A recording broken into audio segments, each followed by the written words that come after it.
Tubuh Lowo Ijo yang melayang demikian derasnya dan hampir-hampir membentur batang pohon raksasa itu, tahu-tahu sudah berada dalam dukungan seorang yang berjubah abu-abu.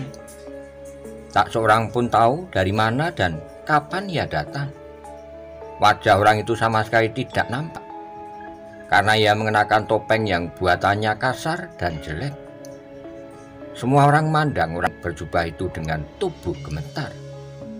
Dalam pada itu tiba-tiba Joko Soko segera melangkah maju dan dengan hormatnya ia berkata, "Paman Pasingsingan, aku menyampaikan hormat tinggi-tingginya."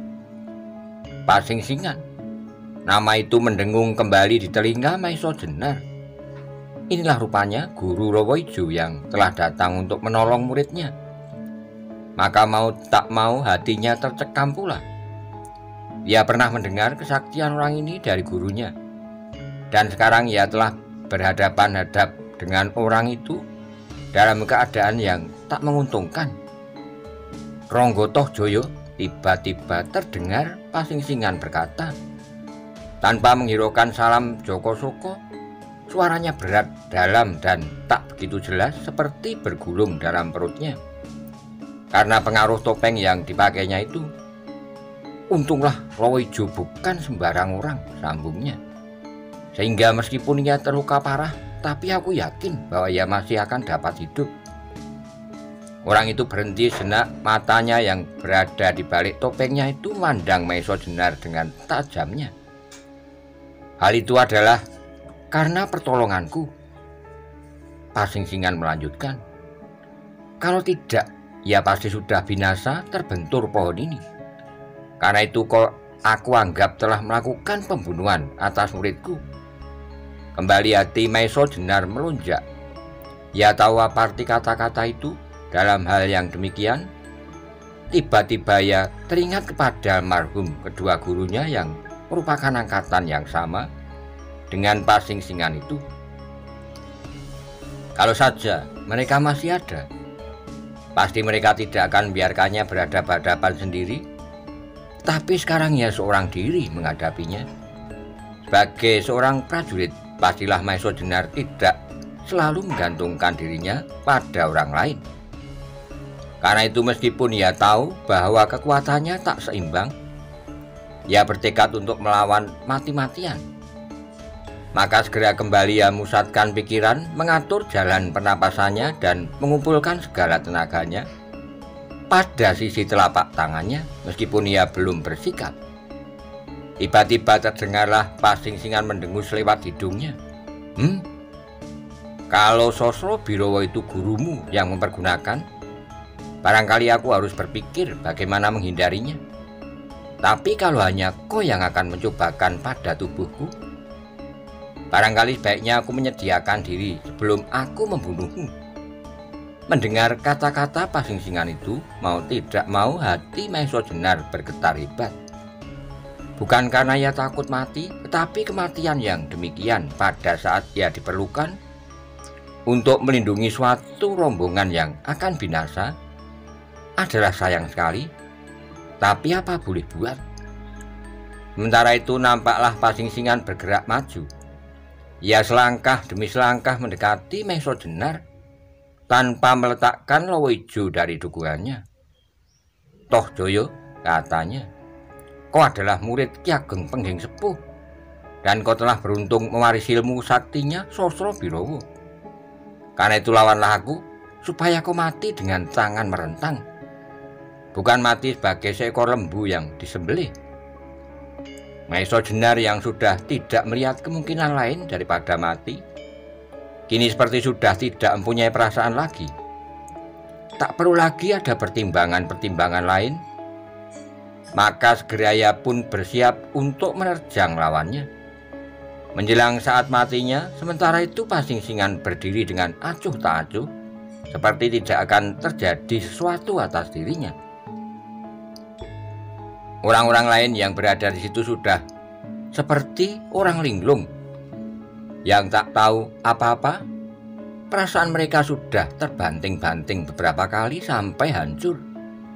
Meskipun ada di antara mereka yang matanya terbuka dan seolah-olah memandang Maesa Jenar dan Pasingsingan berganti-ganti, tetapi mereka tidak mengerti tentang apa yang dilihatnya. Mereka tidak lagi dapat membayangkan bahwa sebentar lagi Pasingsingan akan dapat berbuat sekehendaknya atas Maesa Jenar tanpa ada yang dapat merintanginya. Tetapi saat kemudian mereka dikejutkan oleh suara berdentangnya orang menebang pohon. Ini adalah suatu keanehan baru. Sesudah bertubi-tubi terjadi peristiwa-peristiwa yang aneh berturut-turut.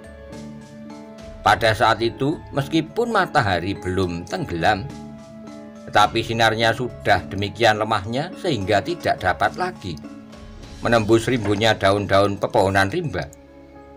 Sehingga di dalam hutan itu sudah menjadi agak gelap. Pada saat yang demikian tidaklah biasa seseorang menebang pohon.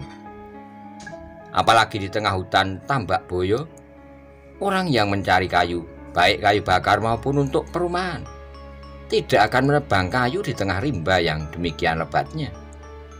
Lebih-lebih tidak jauh dari tempat itu, baru saja terjadi pertarungan yang dahsyat antara Maesa Jenar dan Lowoijo. Berkali-kali terdengar Lowoijo bersuit atau berteriak nyaring. Mustahil kalau suara-suara itu tak didengarnya. Tetapi ternyata suara itu terus terdengar, bahkan semakin lama semakin jelas. Makin nyatalah bahwa sumber suara itu tidak begitu jauh. Yang lebih mengherankan lagi, suara berdentangnya pohon yang ditebang itu bagaikan nada-nada lagu yang mempesona. Rupanya Pasingsingan heran juga mendengar suara itu. Diangkatnya wajahnya yang terlindung di balik topengnya, dan nampaklah ia mendengarkan suara itu dengan seksama. Dalam keadaan yang demikian, suasana berubah menjadi sunyi. Suara berdentangnya pohon ditebang itu menjadi bertambah jelas, seakan-akan memenuhi seluruh rimba. Gemanya bersaut-sautan di segala arah sehingga amat sulitlah untuk mengetahui dengan pasti sumber suara itu. Sebentar kemudian suara itu menjadi agak kendor dan semakin perlahan-lahan pula, tetapi sementara itu disusullah dengan mendengungnya suara baru yang juga seharusnya tak mungkin terjadi. Di tengah-tengah rimba yang liar pekat dan yang diliputi oleh suasana perkelahian dan hawa pembunuhan itu, menggemalah sebuah lagu dandang gulo yang diungkapkan oleh sebuah suara yang indah. Lagu itu demikian mempesona sehingga semua orang yang mendengarnya menjadi lupa akan segala-galanya kecuali lagu itu sendiri. Joko Soko dan Maesa Jenar adalah orang yang cukup masak, tapi meskipun demikian nampak juga bahwa mereka dihinggapi oleh perasaan-perasaan yang aneh. Dandang gulo itu terdengar begitu jelas sehingga kata demi kata dapat dimengerti dengan baik. Bunyi syair dari tembang itu adalah Lir Sarkoro wasyaning jalmi, Ambudidaya budining sasatnya, memayu yubuwanani, ing reh hardaning kawruh, ruwing karsa kang ambekasih, sih pigunaning karya, brasta ambek dudu, mengenep nenging cipta, ruh unggayaning tindak kang ala lan becik, memuji Tias Raharjo. Tak seorang pun yang mengetahui tanggapan Pasingsingan atas lagu itu dengan pasti. Sebab wajah orang itu tertutup oleh kedok. Tapi melihat sikapnya, ia sama sekali tidak senang mendengarnya. Meskipun lagu itu dibawakan oleh suara yang merdu dan syairnya mengandung nasihat yang baik. Sebagaimana seorang harus berusaha menyelamatkan dunia ini dengan banyak memiliki pengetahuan yang luas tentang cinta manusia untuk memberantas kejahatan, serta dengan mengendapkan cipta untuk mengetahui batas antara baik dan buruk, disertai doa kepada Tuhan untuk kebahagiaan. Kemudian malahan Pasingsingan menjadi gelisah ketika ia mendengar lagu itu diulang kembali. Akhirnya, tiba-tiba ia berputar menghadap ke utara dan dengan garangnya ia menggeram, dan kata-katanya sangat mengejutkan mereka yang mendengarnya. Seperti halilintar meledak di atas kepala masing-masing, termasuk Maesa Jenar dan Joko Soko. Setan tua, apa maksudmu mengganggu urusanku? Baiklah, hanya sayang kali ini aku tidak ada waktu untuk melayanimu. Karena itu, lain kali aku akan menemuimu. Kalau aku tidak sedang membawa beban seperti kali ini. Sampai ketemu, Pandanalas, kata Pasingsingan. Setelah itu tanpa diketahui arahnya, tahu-tahu Pasingsingan telah lenyap dari pandangan mereka beserta Lowoijo. Lenyapnya Pasingsingan itu tidak begitu menarik perhatian Maisojenar dan Jokosoko. Seperti berjanji, mereka setelah mendengar nama Pandanalas segera melompat ke utara, ke arah mana Pasingsingan tadi menghadap. Mereka menduga bahwa dari sanalah sumber suara tadi datangnya. Sebab kebetulan Maisojenar dan Jokosoko berbareng ingin melihat wajah orang aneh itu. Tapi setelah agak jauh mereka menyusup, yang mereka temui hanyalah bekas luka pada pokok sebuah pohon raksasa. Meskipun mereka hanya menemui bekasnya saja, namun telah cukup menggetarkan hati mereka. Sebab menurut pendengaran mereka, waktu Ki Ageng Pandanalas menebang pohon itu hanyalah sebentar saja. Sedang yang mereka lihat bekasnya adalah luar biasa. Sebatang pohon raksasa yang besarnya lebih dari 4 pemeluk ternyata telah luka hampir separuhnya. Sedang tata kayu bekas tebangan itu berbungkah-bungkah hampir sebesar kepala anjing. Sungguh mengagumkan. Apalagi ketika di samping pohon itu yang mereka ketemukan hanyalah sebuah kapak kuno dari batu yang diikat pada tangkai dan basah sebagai pegangannya. Luar biasa, desis Jokosoko.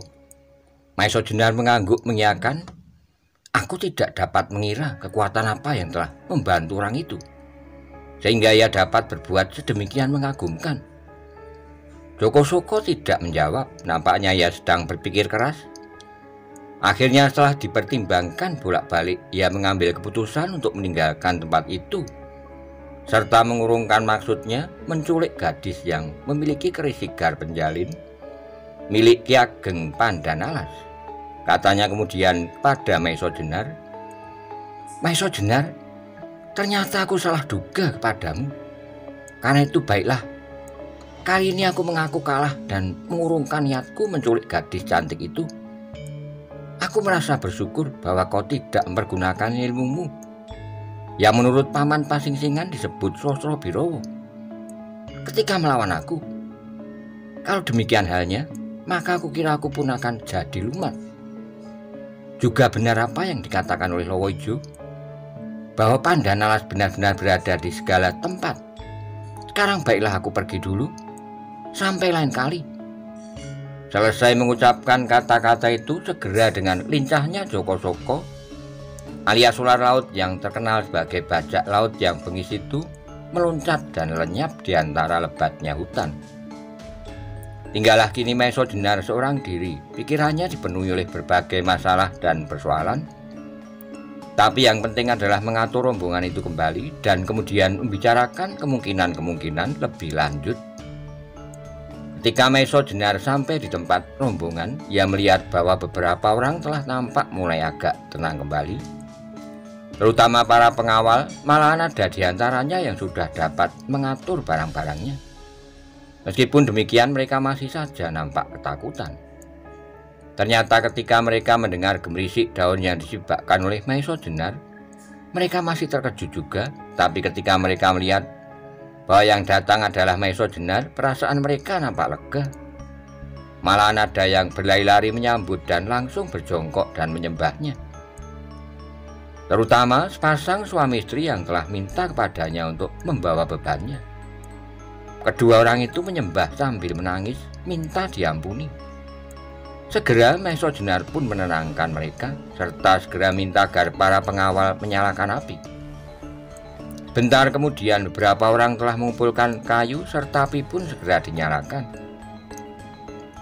Mereka, seluruh anggota rombongan, telah duduk mengelilingi api yang menyala-nyala dan menjilat-jilat ke udara. Daun-daun di atas nyala api itu bergerak-gerak seperti menggapai-gapai kepanasan. Malam pun segera turun dengan cepatnya. Pepohonan serta dedaunan nampak seperti diselimuti oleh warna yang hitam kelam. Di sana sini mulai terdengar kembali suara-suara binatang malam. Pada wajah-wajah sekeliling api itu masih menggores rasa cemas dan takut. Kejadian-kejadian siang tadi sangat berkesan di hati mereka. Pertarungan-pertarungan dahsyat dan kejadian-kejadian yang aneh terjadi berturut-turut seperti peristiwa-peristiwa dalam mimpi yang menakutkan. Terutama gadis cantik yang hampir-hampir saja menjadi sumber bencana. Ia masih saja merasa bahwa dirinya bersalah sehingga rombongan itu mengalami kekacauan. Ia bahkan hampir dimusnahkan kalau tidak secara kebetulan ada seorang perkasa yang melindunginya. Karena itu ia masih saja belum berani mandang wajah-wajah kawan seperjalanannya. Sejenak kemudian kesepian itu dipecahkan oleh Maesha Jenar yang berkata kepada orang-orang dalam rombongan itu, katanya, "Kawan, bahaya tidak lagi bakal datang. Tidak-tidaknya malam ini. Karena itu tenanglah dan beristirahatlah. Aku kira kalian sehari penuh masih belum juga makan. Sekarang kesempatan itu ada, sudah itu kalian bisa tidur nyenyak seperti tadi malam." Mendengar kata-kata Maesha Jenar itu, mereka serentak diperingatkan oleh rasa lapar yang semula tak dihiraukan. Segera di antara mereka membuka bekal-bekal mereka, tapi tidak sedikit di antara anggota rombongan itu yang sudah tidak punya rasa lapar lagi. Juga sudah itu tak seorang pun yang dapat merasa kantuk. Sejenak kemudian mulailah Maesha Jenar berunding dengan para pengawal tentang bagaimana baiknya rombongan tersebut. Menurut pendapat Maesha Jenar, sebaiknya rombongan itu tidak meneruskan perjalanan. Sebab kalau pada langkah pertamanya mereka sudah menemui kesulitan, untuk selanjutnya pun akan tidak menguntungkan. Kemungkinan-kemungkinan yang tak menguntungkan adalah banyak sekali. Lowoijo tenang bahwa ia tidak berdiri sendiri. Ia adalah seorang pemimpin dari sebuah gerombolan yang cukup besar. Hanya sekarang gerombolan itu seakan-akan sedang dibekukan. Tapi kalau sampai mereka mendengar bahwa kepala mereka dilukai, mereka pasti tidak akan tinggal diam. Karena itu selagi masih ada waktu, sebaiknya rombongan itu besok pagi berangkat kembali ke tempat semula. Tak seorang pun di antara mereka yang dapat menolak pendapat ini. Memang pada umumnya mereka telah dihinggapi perasaan takut yang luar biasa. Untunglah bahwa pada saat itu datang Maesha Jenar menolong mereka. Kalau tidak, mereka pasti sudah jadi bangkai. Tapi dalam suasana yang demikian, mendadak gadis cantik yang merasa dirinya bersalah berkata kepada Maesha Jenar, "Tuan, aku terpaksa tidak dapat menerima saran Tuan untuk kembali. Sebab aku memang tidak punya tempat untuk kembali. Tapi aku juga tidak dapat memaksa rombongan ini berjalan terus. Karena itu, baiklah, kalau rombongan ini berjalan kembali dengan para pengawal, aku akan berjalan sendiri melanjutkan perjalanan ke Pliridan. Hanya sebagai bekal perjalanan, aku minta kerisku tadi dikembalikan kepadaku. Sebab kalau aku bertemu seorang seperti pemuda yang akan menculik aku, sebaiknya lah kalau aku bunuh diri